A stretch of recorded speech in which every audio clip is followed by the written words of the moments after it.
It is 7 o'clock, so I would like to call to order this meeting of the Town Board of the Town of Northeast. Let me put on the record button. Recording in progress. There we go. So I'm going to once again say I'd like to call to order this meeting of the Town Board of the Town of Northeast. I'd like to ask you to join me in the Pledge of Allegiance. I pledge allegiance to the flag of the United States of America and to the republic for which it stands, one nation, under God, indivisible, with liberty and justice for all.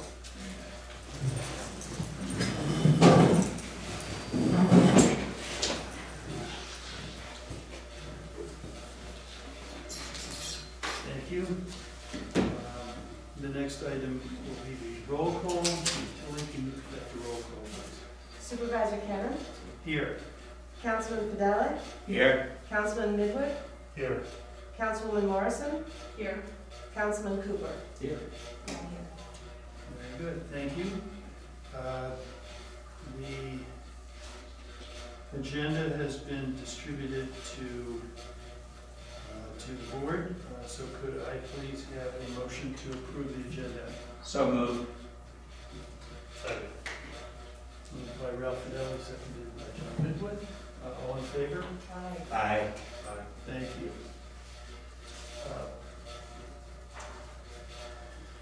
Anyway, welcome everybody, and to those of you who are watching this on Zoom, welcome to you.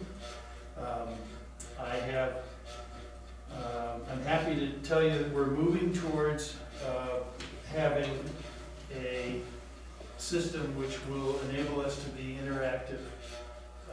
John Midwood and Meg Winkler are working on finding out technology that will enable us to have our meetings in person, but with a virtual accessibility, including the ability for people who are observing the meeting to actually interact and make comments to us, and to see the whole room, so that they will be able to see the audience as well as the board. Anyway, this is hopefully, I don't know whether it'll be in place for a March meeting, but I think it's coming, and I think it's going to be pretty great. I would like to start by talking a little bit about COVID, where we are today. Today is actually a day, as I think everybody must know, that the governor's order requiring the wearing of masks indoors expires.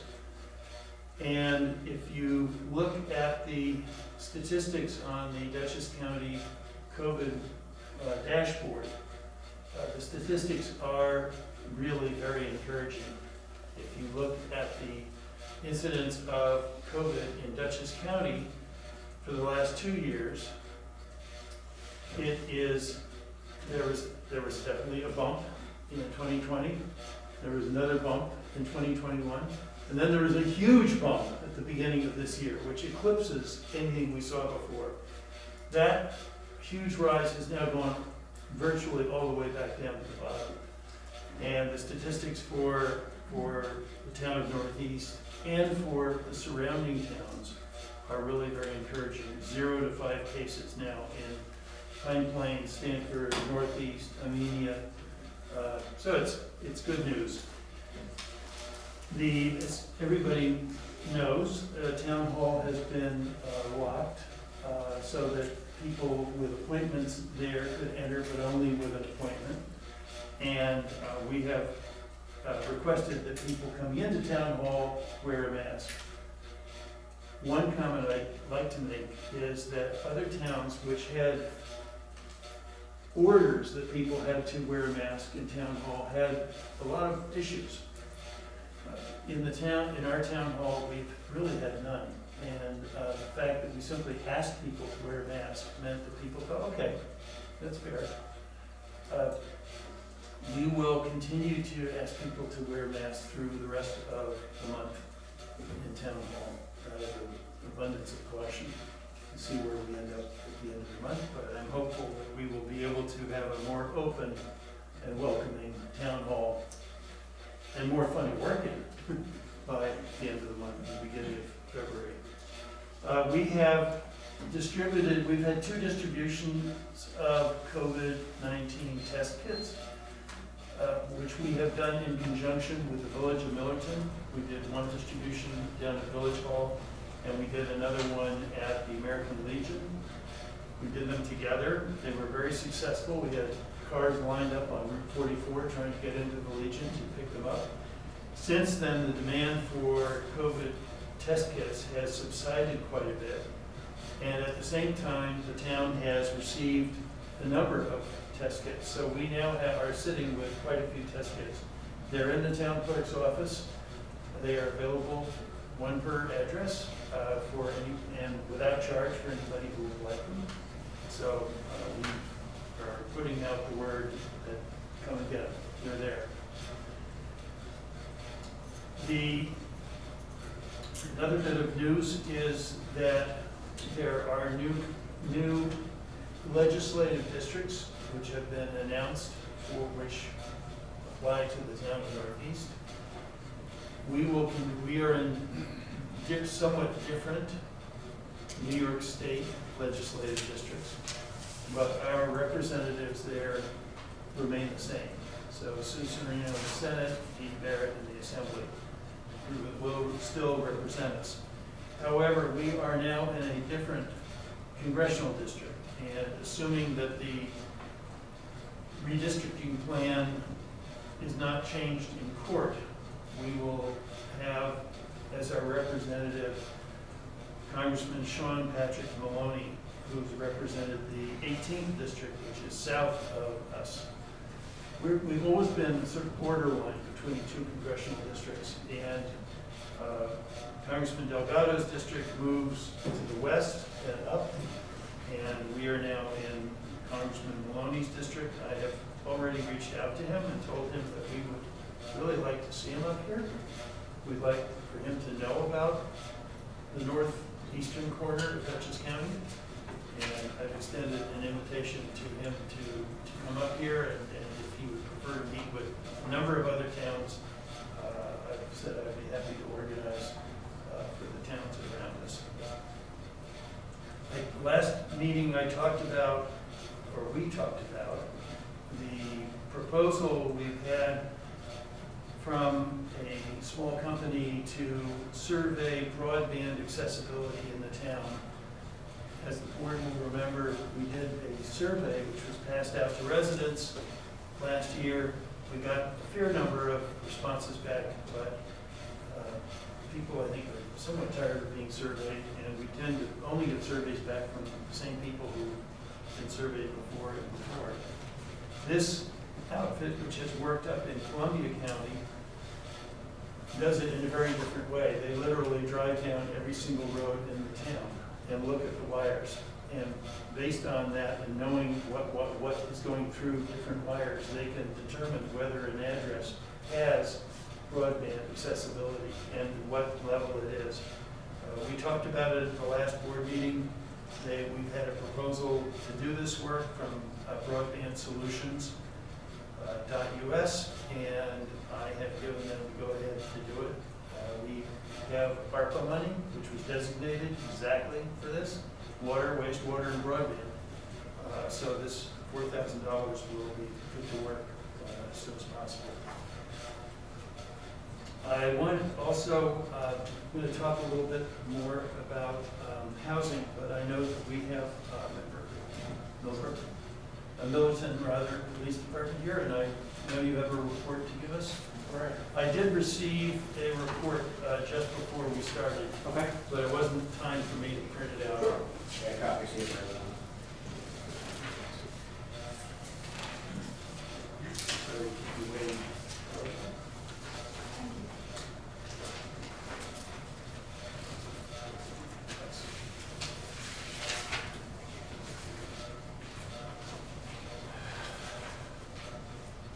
So for the total number of calls we had was 41. Of those 41 calls, there was 28 in the village, 13 in the town. There were no arrests, and it's actually the exact same number as 2020. Sorry, 2021. As far as calls go. Okay. All right, so we've got we have 2021 and 2020 to compare it to. Is that right? Yep. Okay, great. Okay. Thank you. I understand that we may be getting from the village a slightly expanded version of a report with a bit more information. In the future, yes. In the future. Yes, it's something we're working on. I mean, it's a lot to put it in the report, so it's something we're working on, yes. Great. I know that we'll welcome that. Sure. As soon as we have that ready, we'll Okay. give it to you. This will be, thank you for bringing this to us tonight. Does anybody on the board have a question for Chief Beater? This will be posted on our website. Good. We've had a little problem with the website administrator for the past 6 months. That was me. Okay. Not being very good at it, but the last report did get posted on the website, and it will be posted now that we have a much more capable website administrator on board. Perfect. Okay, great. All right. Thank you very much. Take care.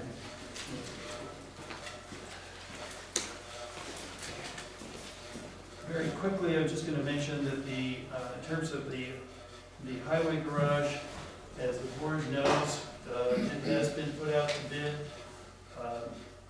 So we know that contractors are interested in this project. A number of them have already picked up the bid packets. It is posted on BidNet so that they can access it. There have been a couple of addendums to the bid, one very technical one and one to include a smoke detector, heat detector system in the building, which I felt was absolutely essential, particularly in the office area. Bids are due back, if I recall correctly, on March 7th. We will have, we have had already one site visit for bidders who pre-bid meeting at the highway garage. It was very soon after the bids were put out, so we did not have big attendance. We're gonna do it again, I think, next week. So hopefully get a few more bidders to come out and see the site. Anyway, we're in a little bit of a hiatus right now while contractors look at the bids, but I'm eagerly looking forward to getting these bids back and see where we go from there. Last thing I wanted to mention is that I have communicated with the board at some length about issues surrounding housing and affordable housing. And there was a very interesting article which appeared in the Poughkeepsie Journal today regarding a 80-unit housing development which just got planning board approval down in Pauling yesterday or the day before. It is moving forward. It is, I have a copy of the article. It's hard to get it out from behind the paywall, but it is an interesting article. The developer is a developer named Ken Carney, who's done projects there, who's done projects elsewhere in Dutchess County. And I intend to reach out to him at some point, an appropriate point, to invite him to come up here and see the town. At the same time, and as the board knows, I've been participating in the Tri-Town Coalition, which is nominally composed of Pine Plains, Amelia, and Millerton, although I would have to say Millerton Northeast has been very prominently in the middle of that. And their focus has been on the issue of affordable housing for quite some time. There is a grant program which is being offered it's funded by the Foundation for Community Health, but which is going to be administered by Hudson River Housing. These are mini grants, $5,000, that are to towns, potentially towns working together with a nonprofit. And I am very interested in seeing the town apply for this. This is something that I think could enable us, the town board, to become much more familiar with the tools that towns have at their disposal in regards to affordable housing projects. One of the challenges for me has been that people have said to me, well, what are you doing about it? And it's hard to say what you're doing about it if you don't really have a pretty deep knowledge of a very technical field. It's great to have a good attitude and an open mind, but the knowledge of how people get these things done is very important. I was struck by a comment that was made by Hudson River Housing about this project they did in Poughkeepsie, which is, I don't know if anyone's had a chance to see it, but it's an old industrial building called the Underwear Factory. And it's been repurposed and renovated. And it has, I think, housing units in it, it has workspaces in it, it's got offices in it. But it took 13 different funding sources put together to make that happen. And I know how complicated that must have been when I think of how hard it is just sometimes to get one funding source for something.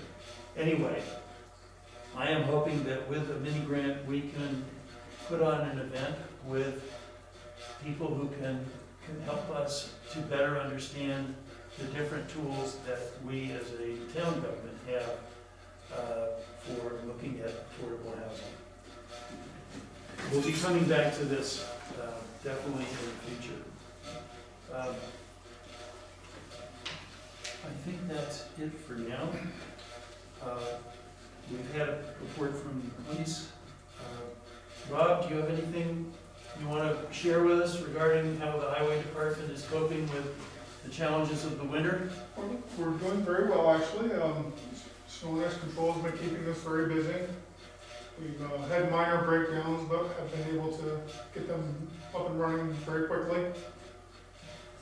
Okay. The weather forecast looks like we might have a little something this weekend. Possibly Sunday, they're saying. Okay, well, I know you all are ready. We are ready to You've go. had plenty of practice. I'm sure have. But we are getting towards the end of winter.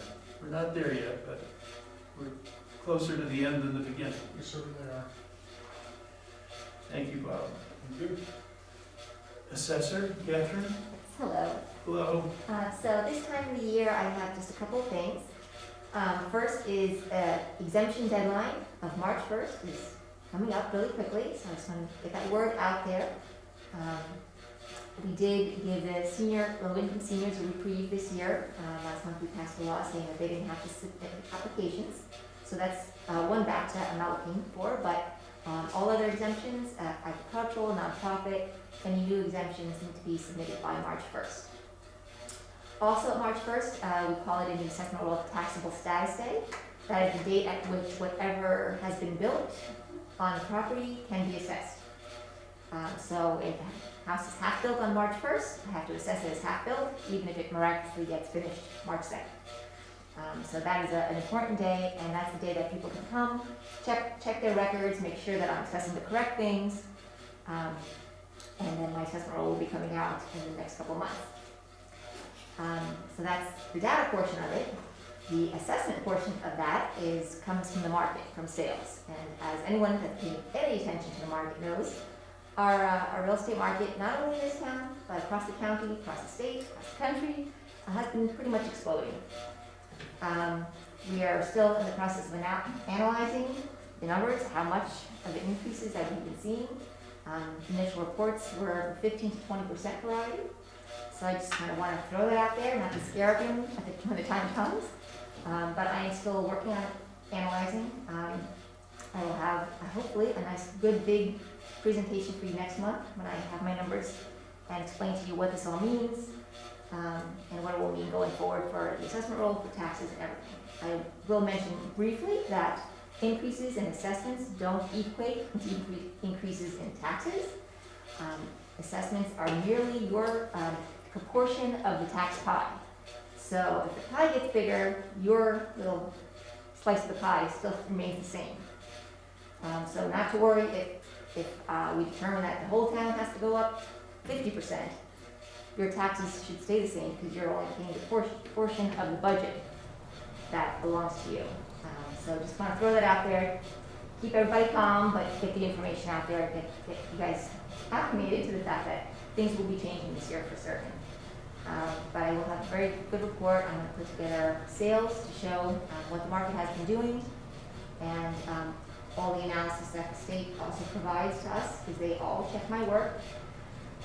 Make sure that everybody's getting assessed fairly, equitably, and equally across all the towns in the county.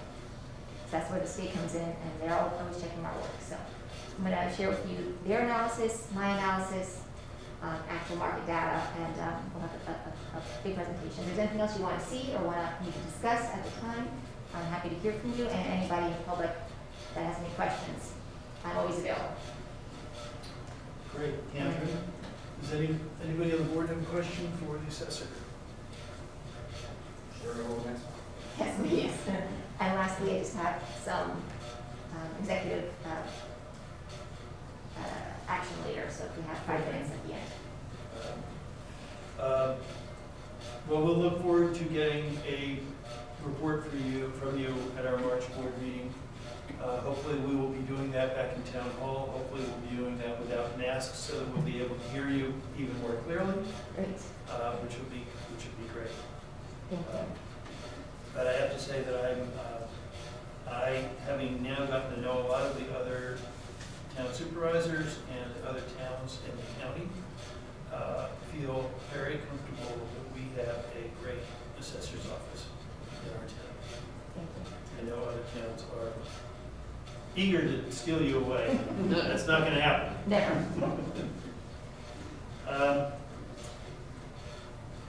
We have received reports from the clerk for planning, zoning, and building department. Those have been distributed to the board. And board committee, I will just give I've really given the report of the highway committee in my comments about the highway garage. Are there any comments from the police services committee? No, this time, no. Okay.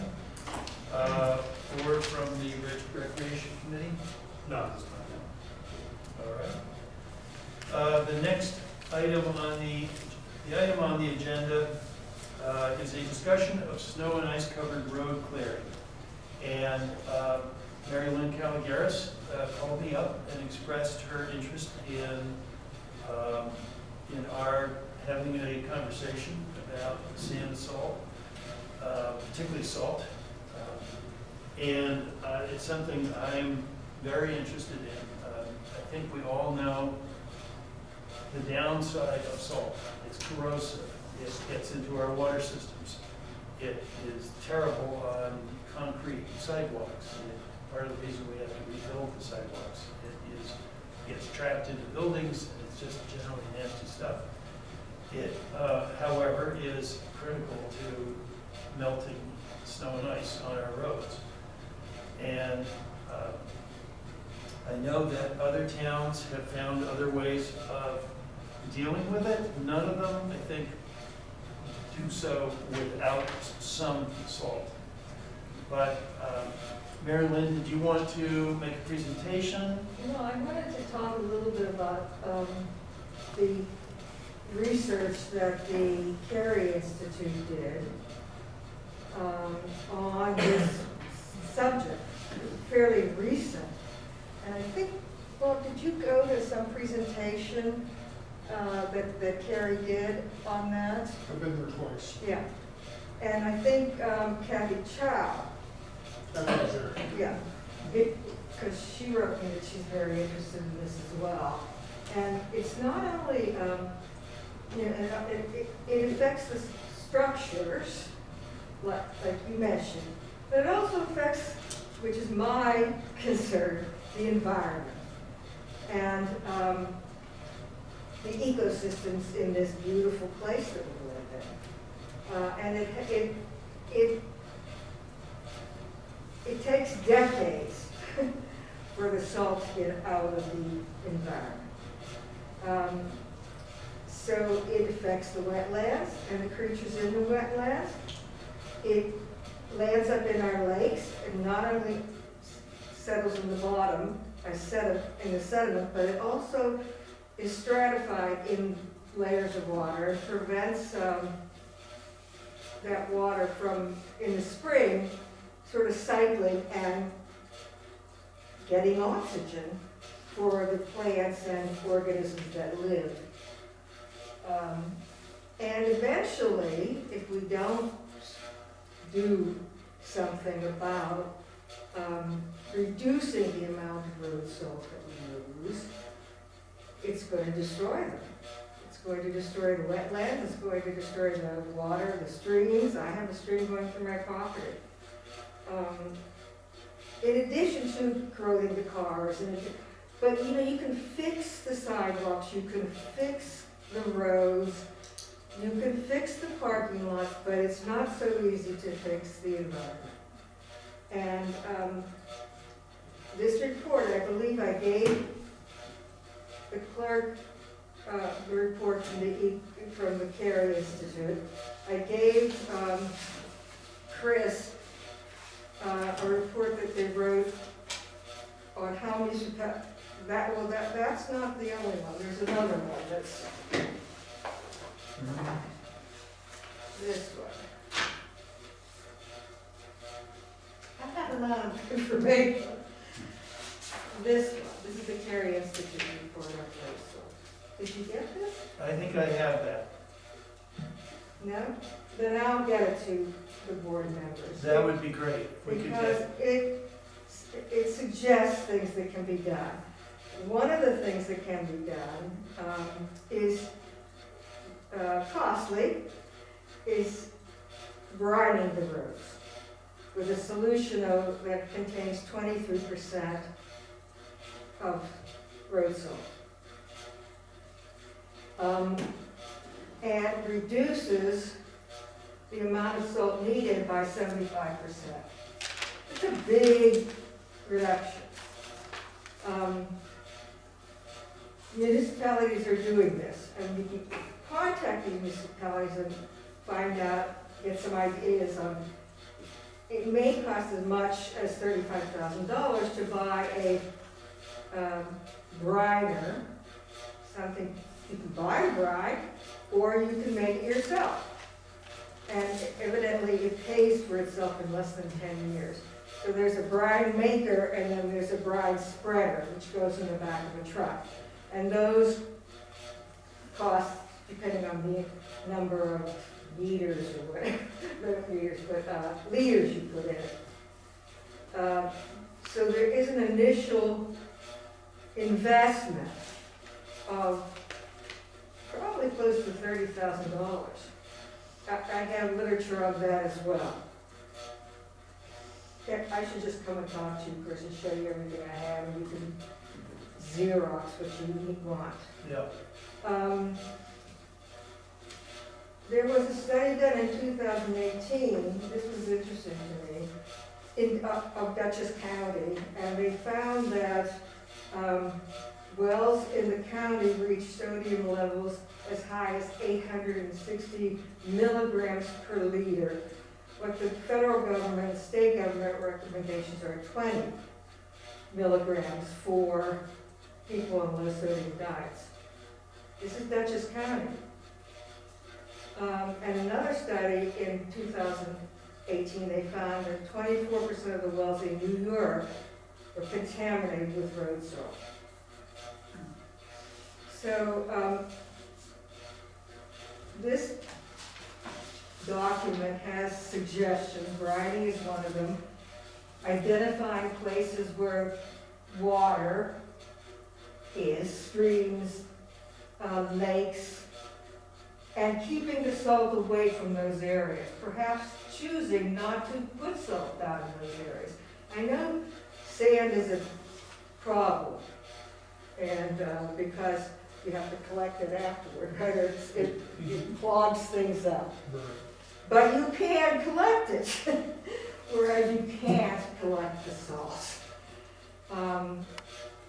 I called Lakeland up because I happened to drive down Belleville Road when it had snowed and iced a lot. You all know Belleville Road, it's like this, and I thought, I'm gonna die. But I didn't die, I didn't slide, I didn't do anything. It looked like there was mostly sand. You couldn't see the salt.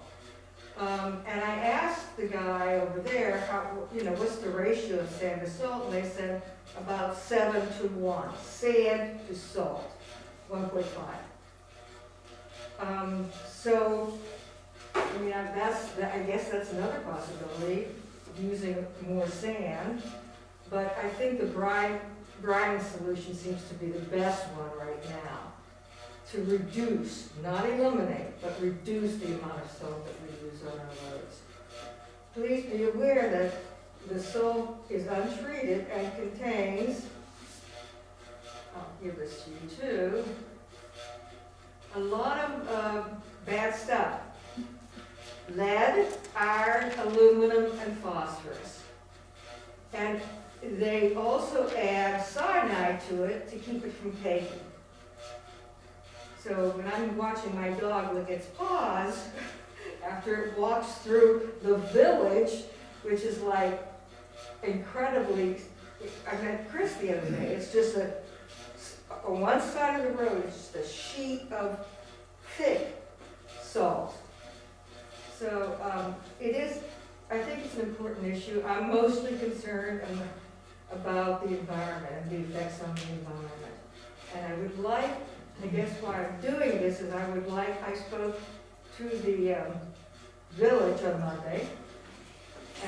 I want to say, I think you guys are doing a great job. This is not, I'm not saying you're not doing a great job. I want you guys, I want the village, and I would like the county and the village to get together with their highway departments and talk about what you can do. Hopefully before next winter.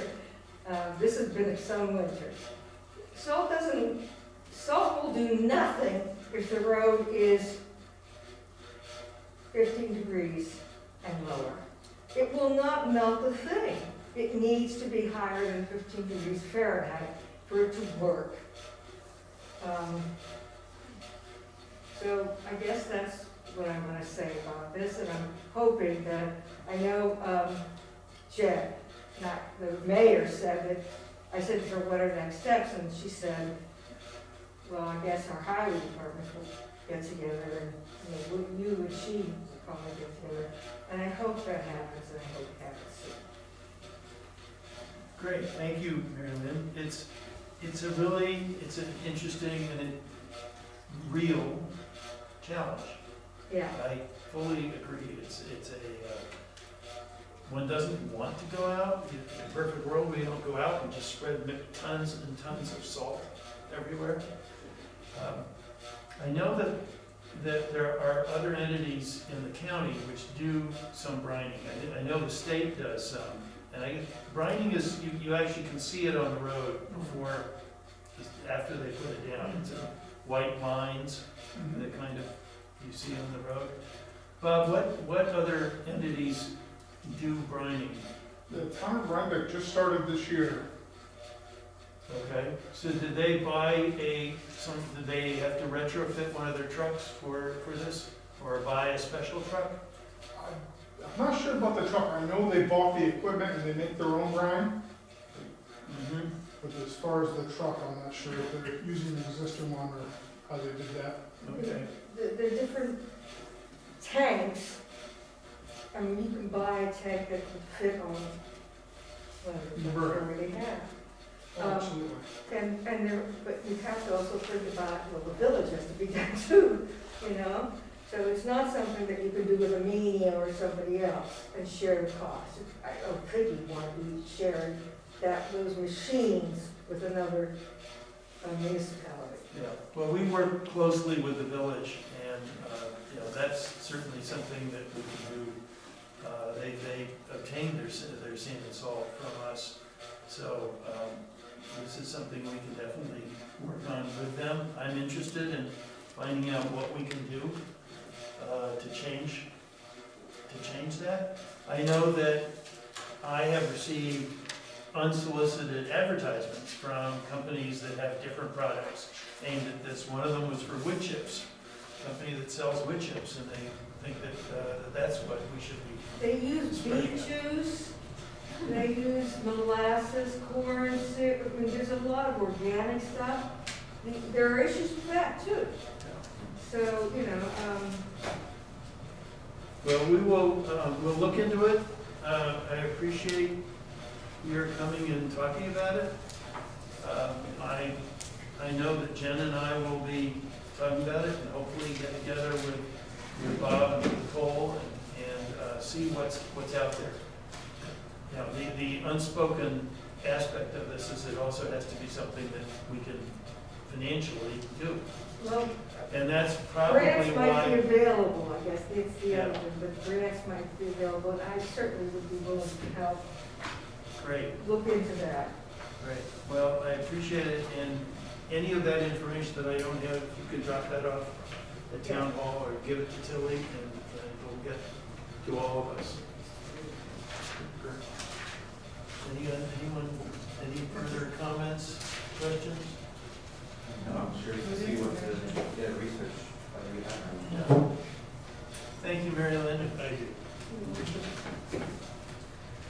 The next item is the approval of a complete streets policy for the town of Northeast. This is an item which was recommended to us by our Climate Smart Task Force, and which the town board has actually approved last year. It has been very slightly modified, but it is in all aspects essentially the same document which the town board approved last year. But we need, since there were changes in it, we need to have it approved again. It was sent to all of the board. The purpose of it is in approving any new streets or roads in the town. That consideration is given to different types of transportation, to the provision of sidewalks, to handicap accessible crosswalks, and so on. And it's, in a way, a little bit of an outgrowth of what John worked on with the street plan for Millage. Yeah, that's right. Anyway, we don't have as many streets which are really actually subject to this as the village does. But it is still, I think, very worthwhile and we give good guidance to anybody who's planning anything.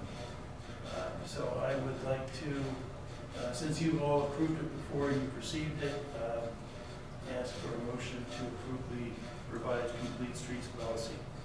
So moved. Second. Okay, thank you. We'll do a roll call on this, if you would. Okay. Supervisor Kennan, Aye. Councilman Vellet, Aye. Councilman Midwood, Aye. Councilwoman Morrison, and Councilman Cooper. Thank you. I've been asked to mention that a couple of people have been very active with the Climate Smart Task Force, and I want to add them to that task force. Deborah Meyer and Carissa Whitehead have been actively participating in the task force, and I'm particularly pleased that Carissa, who is a student of Weavitt, has expressed interest in doing this, and working with us. That brings us to the public comment period. I'm sorry, what did you say? I said that brings us to the public comment Oh, period. I have two comments. I think we need to see some new faces on the committees. that are forming the town. It's the same people on the same committees all the time. So, and in addition, we need to see more women on those committees. And the second comment that I have is, if Bill Kish ever decides to take his marbles and go home, I'm not taking on all of going on. I'm just saying, if he ever does, any of the committees that he's on will suffer dearly. I attended the zoning, what's it called, Bill, that you're on the zoning committee? And it's remarkable what he does on these committees. I just want to publicly say this. The maps that he creates, moves from one place to another. So he's an incredible asset to this town. And has incredible staying power as well. So, I mean, nothing, But I am one of those people who's always on different committees, so I've got to yeah, do both things. well, you have to be, but, you know, because you have all that knowledge about the technical stuff, but it would be nice to see some new faces on those committees, it's the same people, and to see some women as well. Well, I agree with both of your comments. Bill, you have anything? I'm embarrassed.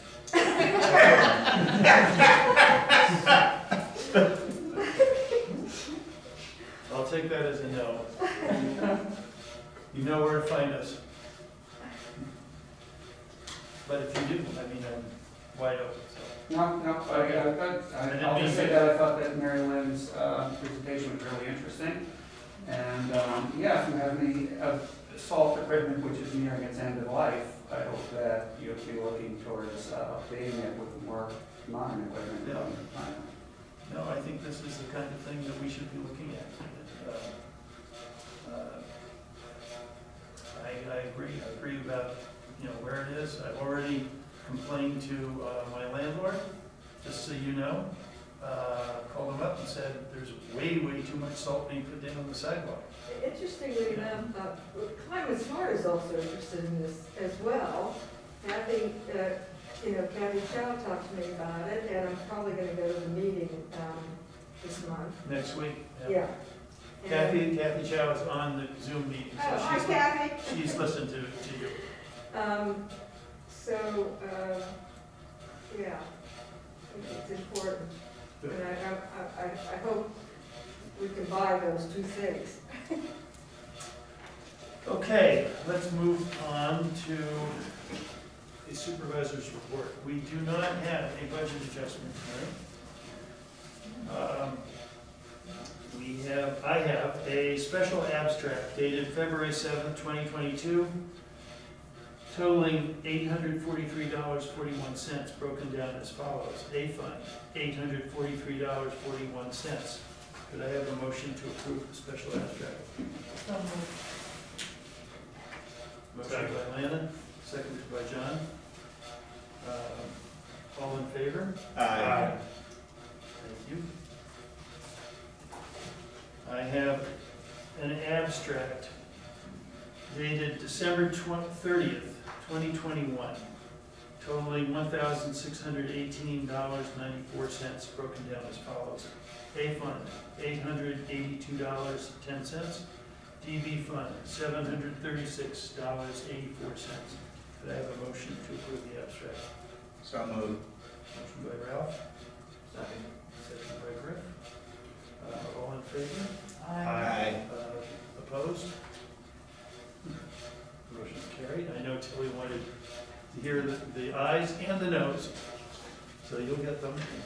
I have an abstract dated February 10th, 2022, totaling $100,930.19, broken down as follows. A fund, $42,486.50.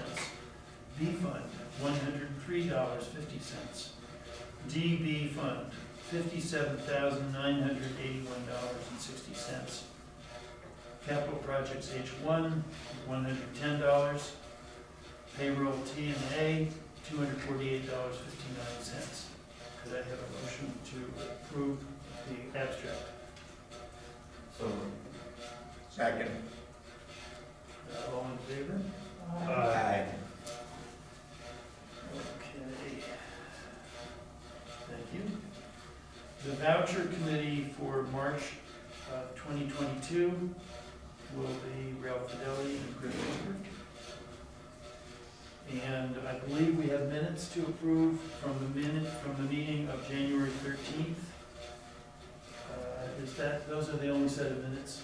Yes, they have been distributed to the board. Could I have a motion to approve the minutes of January 13th? So moved. Second. All in favor? Aye. Opposed? Thank you.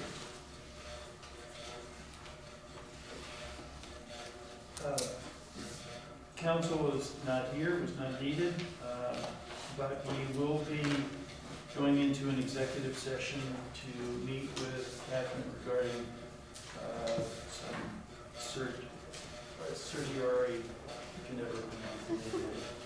So we will not adjourn at this point, but we will go into an executive session for that purpose. Chris, I'm just gonna give you this.